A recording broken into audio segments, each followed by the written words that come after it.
5 राज्य के चुनाव संपन्न हुए। सभी ने इलेक्शन लड़ा। सारे राजनीति पार्टी ने उसमें हिस्सेदारी लिया। वोटिंग के पहले एसआईआर के ऊपर आरोप लगा, ज्ञानेश गुप्ता के ऊपर आरोप लगा, इलेक्शन कमीशन के ऊपर आरोप लगा, सुप्रीम कोर्ट के ऊपर आरोप लगा। लेकिन सभी बहादुरी के साथ टीएमसी, बीजेपी, कांग्रेस और जितने सहभागी राजनीति पार्टी ने इलेक्शन लड़ा, 64 लाख में 27 लाख नाम काटे गए, जिसको सुप्रीम कोर्ट ने कहा कि दूसरे बार आप वोट डाल देना। ममता बनर्जी अपने सीट से हार गई। बंगाल में भारतीय जनता पार्टी बहादुरी से जीता है, लेकिन मुख्यमंत्री ममता बनर्जी बोलती हैं कि हम इस्तीफ़ा नहीं देंगे, क्यों ये जो इलेक्शन हुआ है हमें एसआईआर और ज्ञानेश गुप्ता के द्वारा हराया गया है। असंवैधानिक तरीके से ये इलेक्शन हुआ है और हम इस इलेक्शन को नहीं मानते। जब पूरे देश में इलेक्शन आप लड़ते हैं, 5 राज्य का इलेक्शन होता है, 2 राज्य में, एक राज्य में टीवीके और एक राज्य में यूडीएफ और कांग्रेस अलायंस जीतता है। ज्ञानेश गुप्ता के ही नेतृत्व में, इलेक्शन कमीशन के नेतृत्व में इलेक्शन हुआ है। ईवीएम, वीवीपैट और एसआईआर सभी जगह हुए।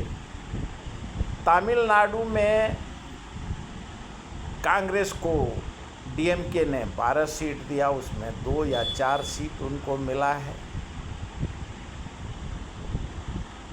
और केरला में भी जो उनको मिलना था, कांग्रेस को और यूडीएफ को, वो उनको मिला है। वेस्ट बंगाल और आसाम में सारे कांग्रेसी, और वहाँ कांग्रेस हारी। कांग्रेस ने सवाल नहीं उठाए कि हमने जीता या हारा या हमको हराया गया। लेकिन वेस्ट बंगाल में कांग्रेस एक सीट पे चुन के आई है और सारे सीट कांग्रेस हार गई। ममता बनर्जी अलग इलेक्शन लड़ रही थी। वैसे प्रधानमंत्री नरेंद्र मोदी जी ने इलेक्शन कमीशन और इलेक्शन में भाग लेने वाले कर्मचारी, अधिकारी, आईएएस, आईपीएस, जो पूरे देश से 2.5 लाख जवान को वहाँ तैनात किया गया था। आज कहते हैं लोग कि डोनाल्ड ट्रंप 50,000 सेना, इतना बड़ा अमेरिका का, ईरान और अमेरिका का युद्ध हो रहा है, वहाँ 50,000 सेना का नियुक्ति नहीं कर पाया है। और वेस्ट बंगाल में 2.5 लाख पुलिस फोर्स और सारे देश के आईएएस, आईपीएस और सारे अधिकारी को नियुक्त किया गया है। और जो आगजनी, तोड़ फोड़, बुलडोजर से ऑफिस तोड़े जा रहे हैं और टीएमसी और बीजेपी के कार्यकर्ता जश्न मना रहे हैं। अधिकारी और पुलिस फोर्स भी जश्न मना रहा है। और जो 30-32 साल से जो सत्ता में नहीं थे।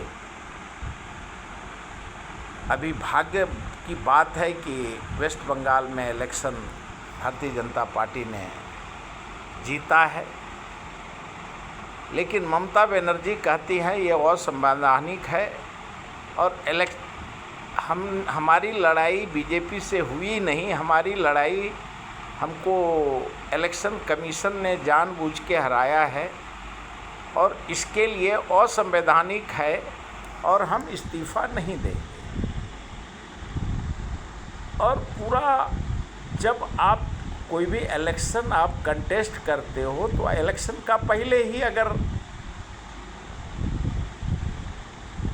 संवैधानिक संस्था पे, इलेक्शन कमीशन पे, न्यायपालिका पे, आज इलेक्शन होने के बाद जो चाहे प्रशांत भूषण जी हो, प्रशांत किशोर हो,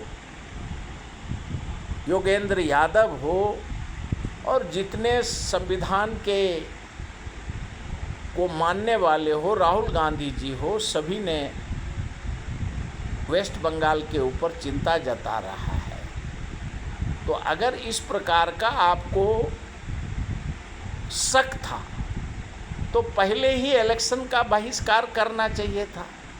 इलेक्शन लड़ने का, जब फ्री फेयर इलेक्शन नहीं हो रहा था, सिर्फ आरोप लगाने का, और फिर जहां जीत गए तो वो फेयर है, अब जब हार गए तो अनफेयर है। ये जो सवाल है ये चिंता और चिंतन और मनन का सवाल है। आपको जब एक तरफ संविधान और कॉन्स्टिट्यूशन ऑफ इंडिया पे विश्वास नहीं है, जब 2.5 लाख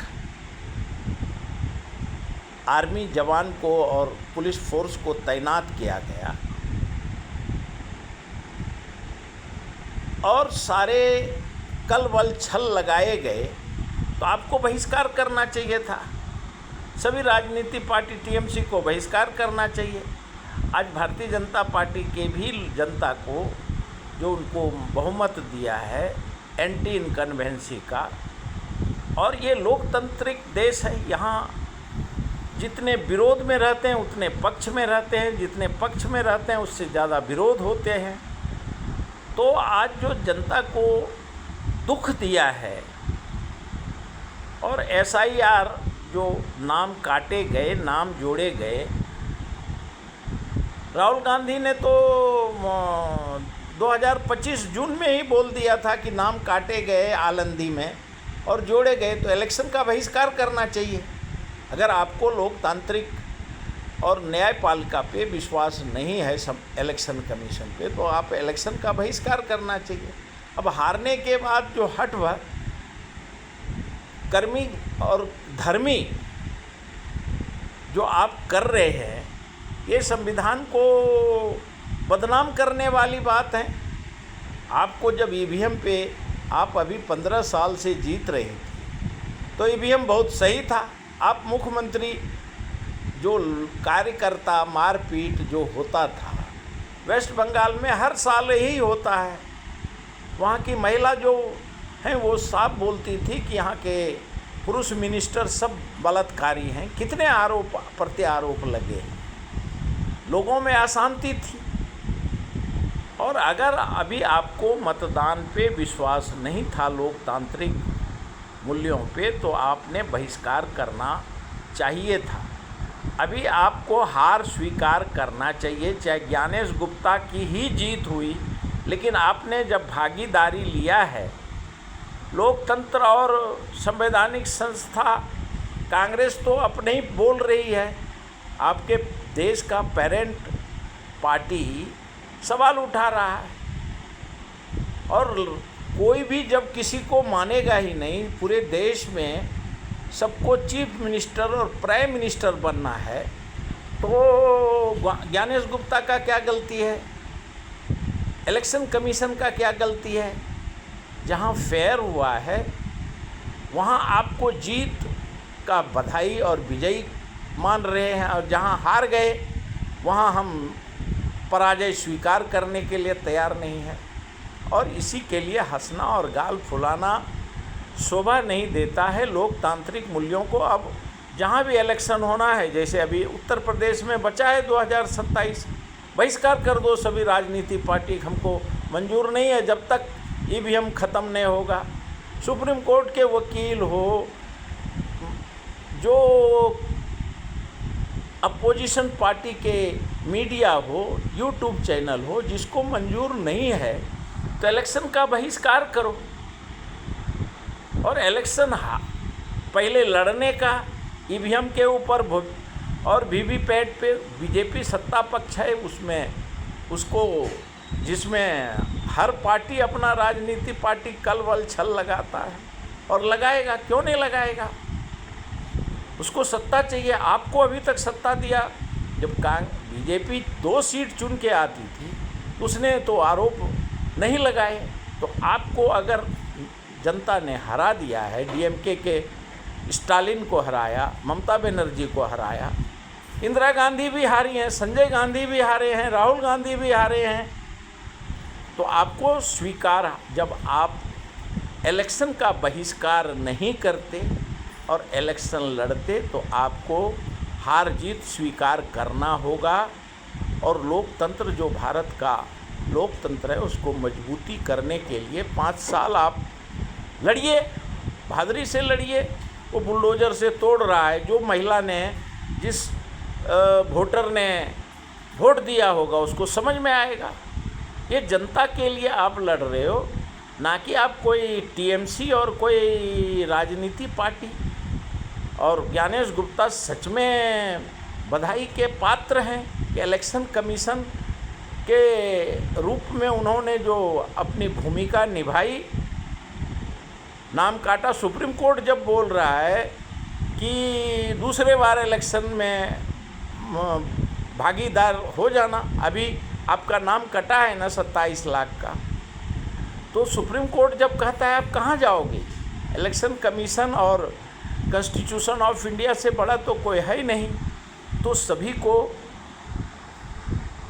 हार और जीत, जय और पराजय स्वीकार करने की ज़रूरत है। अभी